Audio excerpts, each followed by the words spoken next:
Hey guys.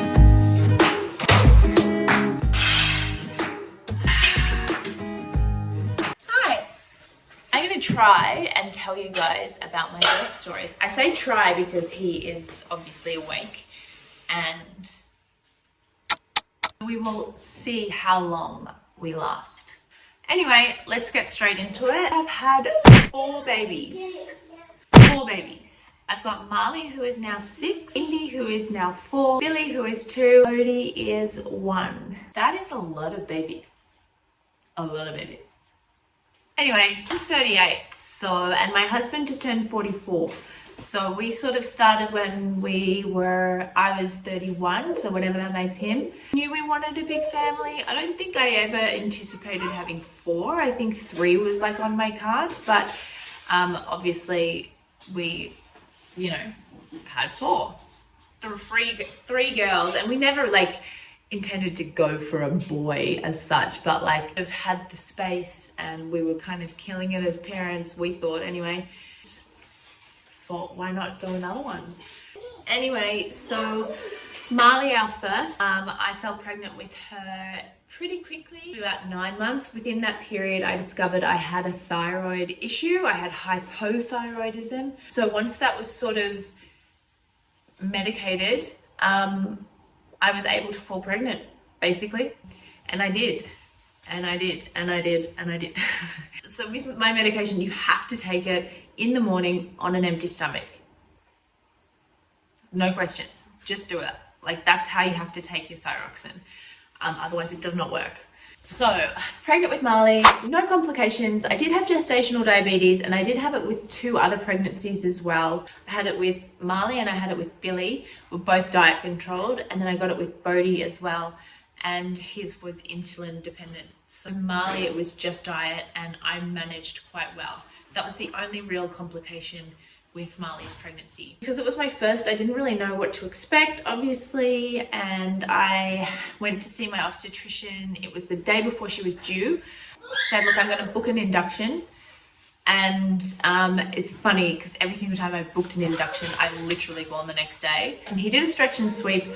That afternoon, I started having mild period cramps. I got home from my stretch and sweep around lunchtime, I think, and from then on, I had really mild period cramps.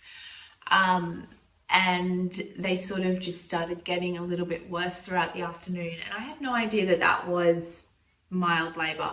I didn't lose my mucus plug with her, and my water didn't break. In any of the pregnancies, my water didn't break naturally. I went in that afternoon, and she said, come in and I'll inspect you.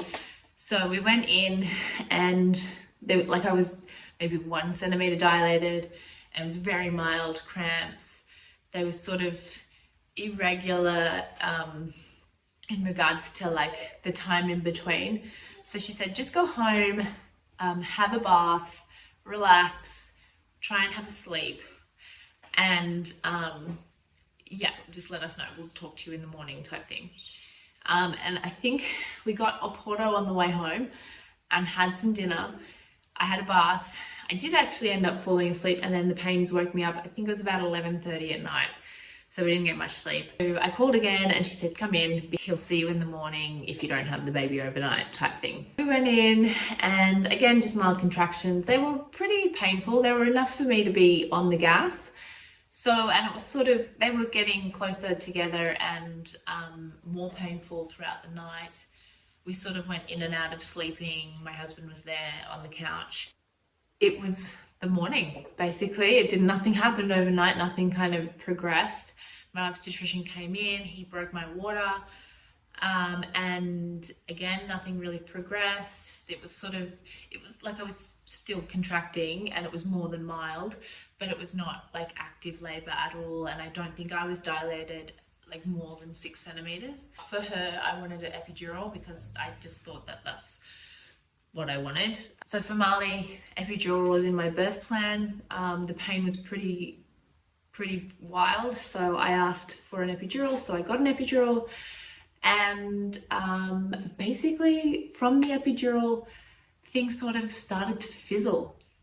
The contractions weren't sort of developing, even with the induction drip, and everything sort of started to slow down. This is my story, by the way. The drugs work differently for different people. I believe now that I've had 3 natural pregnancies, I believe that my body sort of didn't know what to do when I couldn't feel that pain response. I had the epidural, I was just sort of like, they were telling me to push, but I didn't know how hard to push, what that looked like. I really think that I was doing much of a good job because I had no idea like how hard to push. Basically, you can't feel anything from here down. Her heart rate dropped, but they sort of escalated things because they thought she was deteriorating the back and got her out. At 3 stitches, and I was like swollen, like really swollen. She was safe. She started feeding straight away. No complications with Marley. She was a little bit jaundiced at one point. Regularly feed her and it sort of flushed her out. The only thing is with the epidural, I was so swollen, I couldn't feel anything. Had the 3 stitches, there was a lot more trauma down there than when I had natural births. A lot harder recovery. I'm just saying, this is my story as well. Like, if you want an epidural, go for the epidural. Like, if you want a cesarean, go for the cesarean. Like me, because I experienced the natural births and they were so amazing, and I'll get into those. Looking back at the epidural was like, maybe I didn't need it, but then again, like maybe I did. I don't know. Like, so it took about like, I don't know how long it takes for the epidural to wear off. It felt like forever, but I was just lying there, sort of not able to do anything, not able to have a shower and all that. But again, because it was my first and I didn't experience these natural births, that was just what I thought you did. You got in a wheelchair, you get wheeled to your room with your baby. And you try and have a shower when you can get up. And yeah, and she was beautiful, and she weighed 3.08 kilos, and she fed beautifully. I had, you know, the classic sore nipples, all that kind of stuff, like the afterbirth contractions and stuff. I stayed in the hospital for 7 days at the private hospital, so I had that the ability to stay for that long, and I took it because I wanted the midwife's help, and my husband could kind of come and go. We didn't have any other kids at that time, so he even stayed one night, but that didn't work because he was worried that I would wake up, I was worried that he would wake up, and then I was worried she was like, it was just no one got any sleep. So I said, you go home and I'll take care of this, and you take care of home. But yeah, that was Marley's birth story. She came on the 9th of March and 2017. And then we got Indy. Indy was born on the 20th of March 2019. The girls are 2 years apart, almost to the day. Really is in February, but still, that's pretty close. And Indy's pregnancy was seamless as well. I didn't have gestational with her. I had no complications whatsoever. I sort of carried quite well. With all my pregnancies, I didn't have many complications at all. It was more just, I was constipated a lot, and I did have like the morning sickness for the first 9 weeks or whatever. So anyway, we went in to see Dr. Walton. The day before I was due, we planned the induction. As I said, every single time we planned the induction, I've gone into labour. So that was the 19th, and she was due on the 20th. The 20th came, and I actually went to the bathroom that day and my mucus plug fell out. Morning, like basically when it fell out, it was like, we've got to go in now. This was the morning of the 20th. It was probably about 9 o'clock in the morning. I called my husband and I said, you have to come home. We got to go. And my mum was down. She was looking after Marley. So we went into the hospital. Basically, my obstetrician came in and he checked me, broke my waters. He said, I'll be back in half an hour. And I sort of said, okay, cool. Well, can I get an epidural? Because I just thought I was going to get an epidural again because that's what I did the first time. So they brought the person in to do the epidural. My obstetrician left, and the person came in to do the epidural. And basically, I was like on my side, and the midwife came in and she's like, you're having this baby. And I was like active labor. The chick couldn't do the epidural. She's like, I can't do it. It's moving too much. I was giving birth and the obstetrician wasn't there. So the midwife actually delivered Indy, and my obstetrician couldn't make, like he was like seeing other patients. He said he'd be back in half an hour, but I had that baby. when he broke my waters, she came like within 5 minutes. I think I pushed maybe twice and she was out. So Indy was my fastest. And she came out probably within, I'd say 10 to 20 minutes. I had her. From breaking water out, she was out. No complications whatsoever. Everything was perfect. She came out, she fed straight away, she was beautiful. Hours after birth in special care nursery, her SATs dropped, but she just had the tubes in her nose and she was fine after a few observations. Stayed in the hospital that time 5 days, and Melanie came in to visit and she was very confused but it was very sweet. But we had Marley and then we had Indy, all in the same hospital, both with the same obstetrician, and then 1.5 years later I fell pregnant with Billy. That pregnancy was amazing as well. We were living in a house in Kiama. We built a house, and then we found this house, moved in at 38 weeks pregnant. Meanwhile, we got the puppy, like the dog, he's 2 now. So we got him as well when we just moved in here and I was 38 weeks pregnant. It was chaos. And like, thankfully we moved in, we settled just before she arrived, a week early maybe, because we just moved in, yeah. Just seen my obstetrician, but there was no stretch or sweep or anything, but it just sort of happened one afternoon when I was 38 weeks pregnant, 38 weeks and a half pregnant or something. And it was actually the midwife who delivered Indy, who I spoke to on the phone when it was at night when I started labouring with Billy. And she's like, come in, because we live half an hour away from the hospital. And she's like, just come in, because if anything were to happen, we don't want this baby to come out on the side of the road, especially because how quick you went with Indy.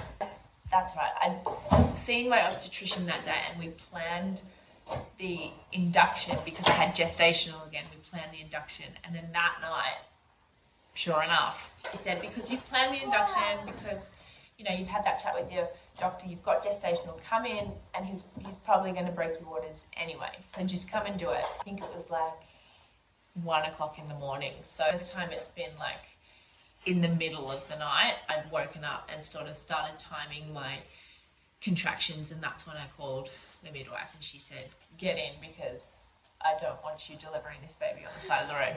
So we went in and it wasn't as quick as Indy, because he came in that morning and he broke my waters and I was sort of expecting to just have the baby. And the obstetrician was like hanging around. It was a different one, but because of my history, he was like just hanging around. It happened like so fast, but it's like broke my waters and then still mild labouring, and then it sort of progressed, and then the minute I started to active labour again, within 10 minutes, I pushed maybe 2 or 3 times and she was out. I never really had to like push for a long amount of time in active labour. It's always like you're in labour, the baby comes out. Which is why I think I've done it so many times.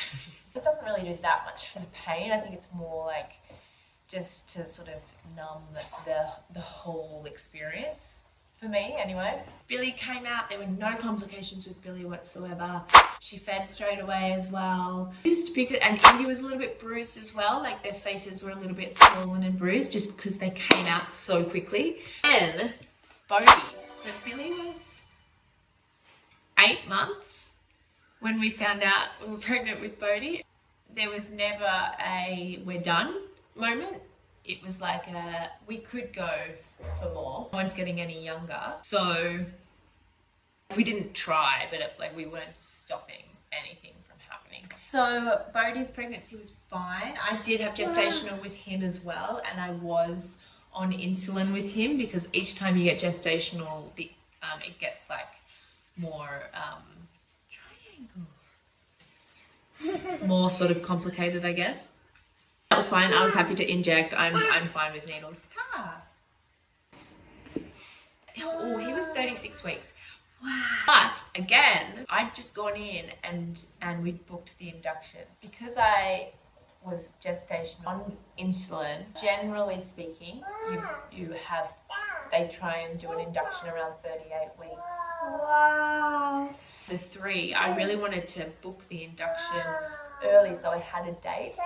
So I could get my mum down and I could, you know, organise everyone. Up to 36 weeks, I went in to see my obstetrician for my weekly check. We booked the induction that night.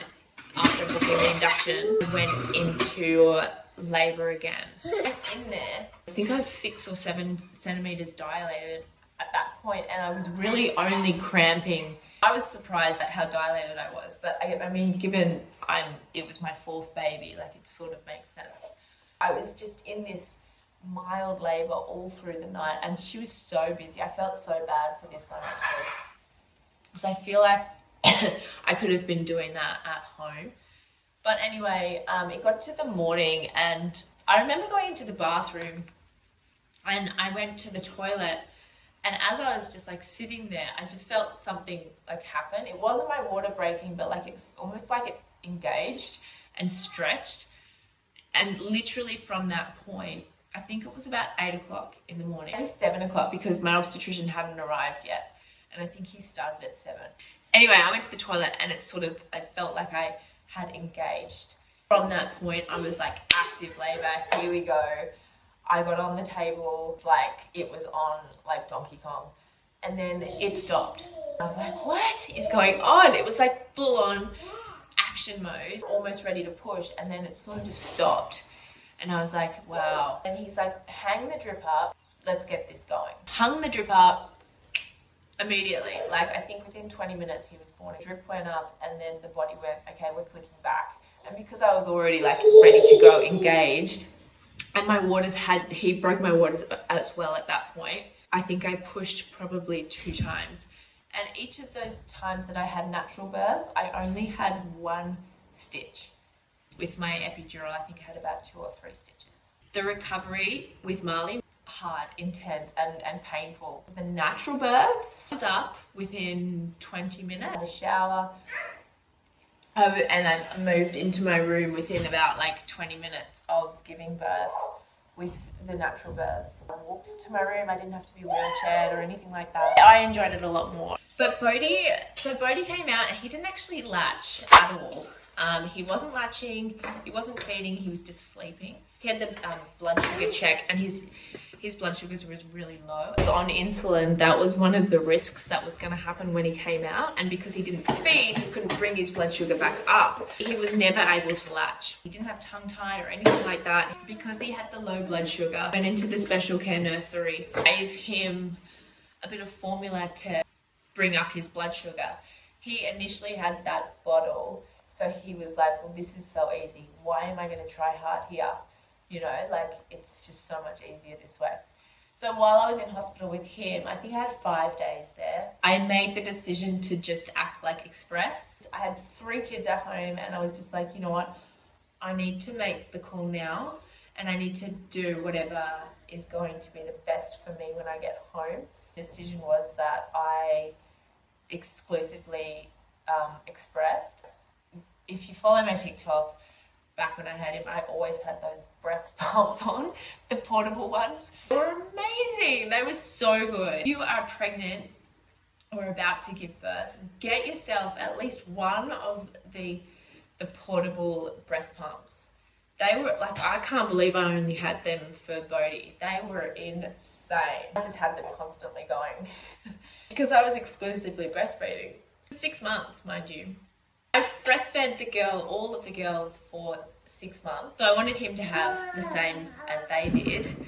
So I expressed for 6 months for him. And now we have a beautiful home full of 3 girls and 1 little boy.